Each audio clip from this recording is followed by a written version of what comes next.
Hey guys, I'm back with my part 5 and 6. Finally going to finish this Q&A. It has not been easy. It's been a battle to get it done, but I'm finally getting it done and I'm excited. So, let me jump right to the questions. So, question number 21. What Bible verse has spoken and impacted you the most? Jeremiah 31:3. It's amazing, and I'll read it to you guys. It says, I have loved you with an everlasting love. I have drawn you with unfailing kindness. And this goes to show how when I went to Alive, he drew me in with my friend's kindness.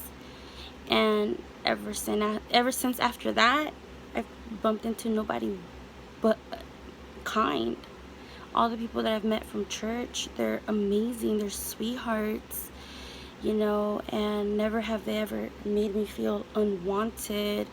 They always make me feel so loved, and that's because of God. It's not just them, but it's also because of the Lord. And when I have felt completely alone and sad, He shows me through them. Or sometimes I might be reading the Bible and boom, He shows me how much He loves me. And this Bible verse, I bumped into it at my worst, and since then it has stuck to me and I love it. Okay, so question number 22. Was there ever a moment where an experience reminded you of that verse? Yes. Recently, actually, a lot of my friends have stopped talking to me. I don't know if it's because I've started going to church or not.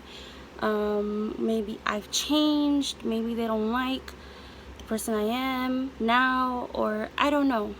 But it hurt me. And yes, oh my God, when am I ever gonna learn to stop caring what other people say or think? It's not that I care what they think or they say. I just care about these people so much that it hurts me that they've, strayed away from me, well, not stray, like they just stopped talking to me for no reason. And, if I text them or I message them, they'll read my messages and then never reply, and it hurts. So that's when this verse came to me, and I understood that I don't need other people's love. Yes, it's amazing to be loved by others, but all I need is the Lord's love to be complete. And yes, I still love everyone else that still doesn't talk to me. It's okay. I've gotten to the point where I've gotten over the fact that I'm not always going to please others with my actions. And it's okay because I'm not trying to please others. Who I am now, it's not going to change. This is who I am. Yes, whenever you talk to me, it might be about God. Am I going to irritate you half the time? Yes, I am. Probably. But it's okay, because at the end of the day, you're going to understand me.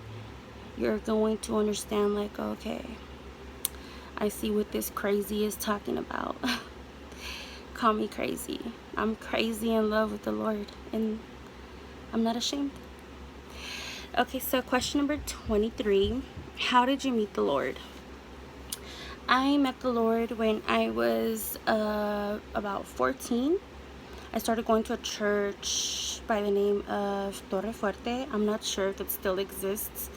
And then after that, I really wanted to be part of the choir, but they were being very weird. They made me get baptized to join the choir, and then when I got baptized, they're like, oh no, we don't have any more spots. And I got a little butthurt. I was 14, and sorry, I said butthurt. My bad. But yeah, I did get sensitive about it, and so I started going to another church by the name of Palabra Rema. There, I didn't even want to be part of the choir anymore, and I started going to that church because of my family. It's a long story, and yeah.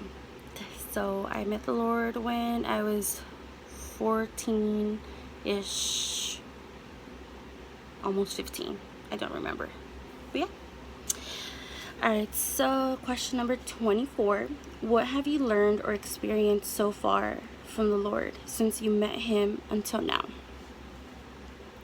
Well, first of all, I want to say that all the other questions I've answered, they've been genuine. They've been from the heart. They've been real stories, real things that have happened to me.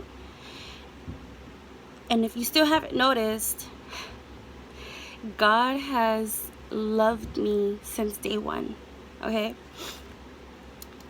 Since I was born.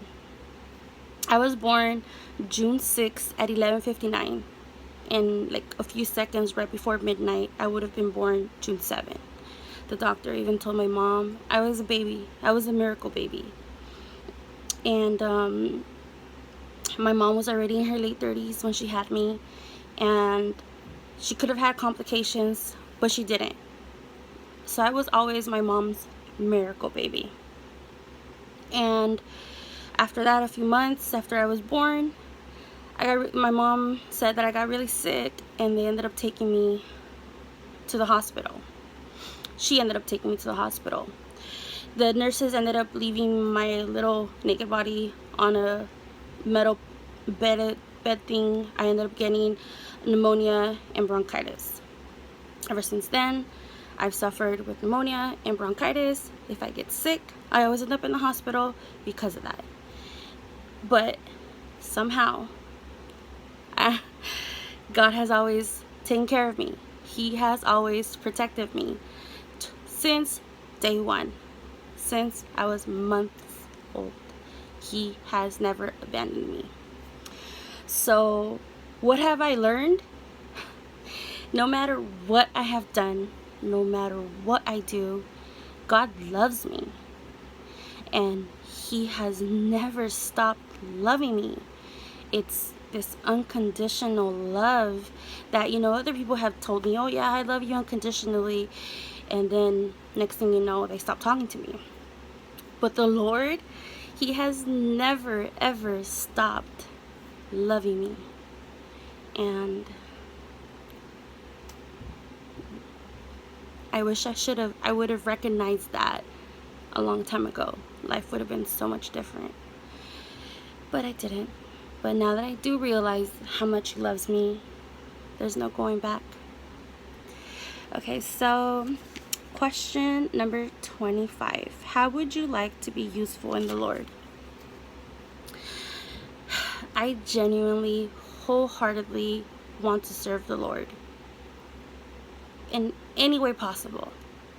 Whether it's serving coffee at the cafeteria, whether it's passing Kleenex to people in the service that are crying, I just want to serve the Lord. That's all I want to do. However He sees me fit, wherever He sees me fit, that's where I want to serve. It's where He wants me, not where I want to go. It's where the Lord wants me, and that's all I want.